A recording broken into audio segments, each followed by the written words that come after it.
I got a call one morning from my girlfriend. She said that she was going to a gala that was happening in town that night. It was a pregnancy aid gala. I decided I'd go with her. And so we get to the gala, and she introduced me to some pretty influential people. Then we went into the banquet room and we sat there. And immediately when we sat there, they turned on this video.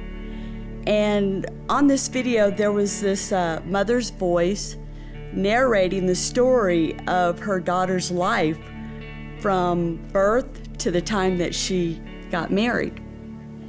And it shows this beautiful baby being born, and then it shows the little girl growing up and going through middle school and then going through high school. Then it shows her going through college, and the mother's talking about her being proud of her graduating through college. And it shows her on her wedding day.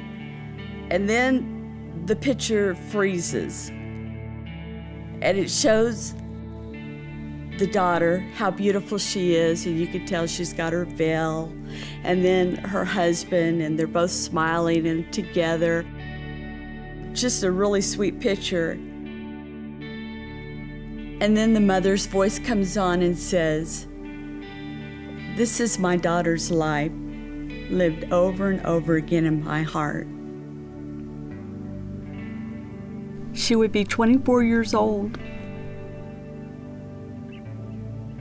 if I hadn't aborted her. You know, I wish I could time travel back to 1979. I wish I could go to that girl that's sitting in that abortion clinic and look at her in the face and say, "Don't do it." But I can't.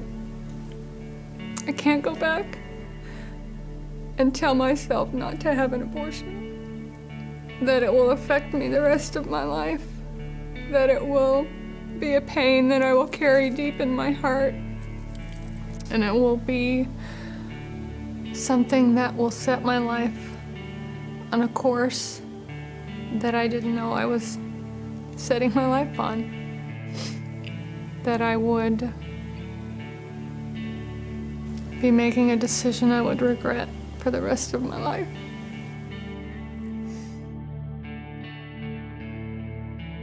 I was not expecting that.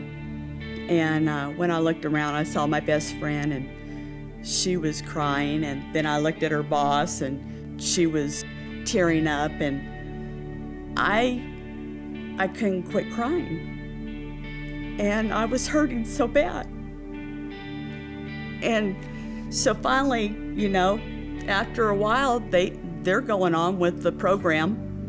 And I'm sitting there, and I can't get control of, I can't get control of myself.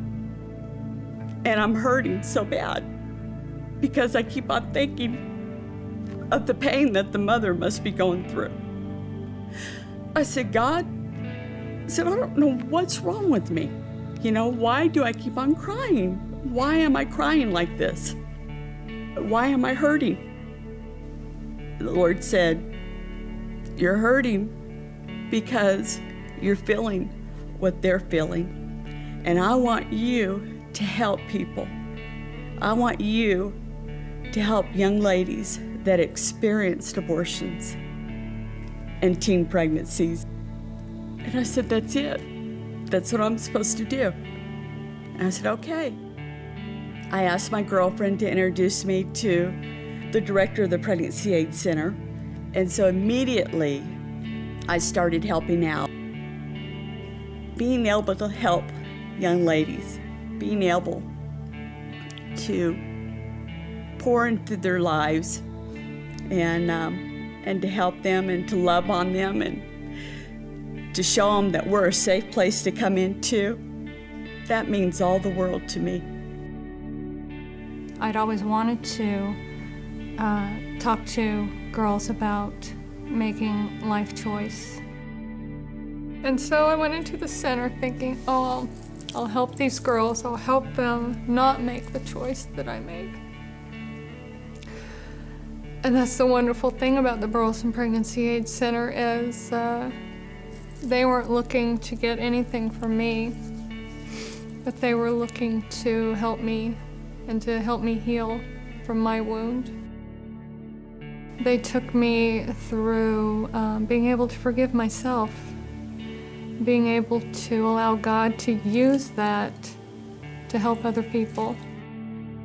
My work at the center over the last 6 and 7 years, that's what God's taken and made beautiful. Through being able to touch the lives of girls, being able to tell a 17-year-old girl, don't make this choice, you'll regret it, and know that I'm helping her make a life choice that will affect her the rest of her life.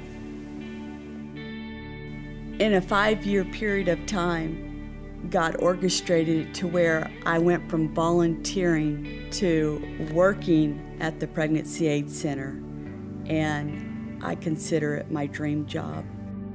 We're there for the ones that keep their babies, the ones that parent, the ones that place their babies for adoption, but we're also there for the ones that make the choice of abortion. We're there for them, to love them, to heal them, like the pregnancy center did for me. That 17-year-old woman might be sitting next to you in the pew every Sunday at church. She might be sitting next to you at work. In her heart, she's always 17. She's always wanting to go back and make a different choice. She wants to get rid of the pain that she's lived with her whole life. She needs the Burleson Pregnancy Aid Center to help her get there.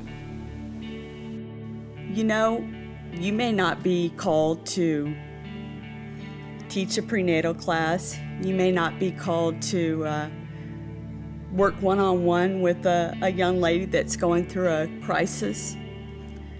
But you know what? There's something God has for you to do. There's something. My name is Laura Gibbs, and I work for the Burleson Pregnancy Aid Center. My name's Jill Kunkel, and I work at the Burleson Pregnancy Aid Center.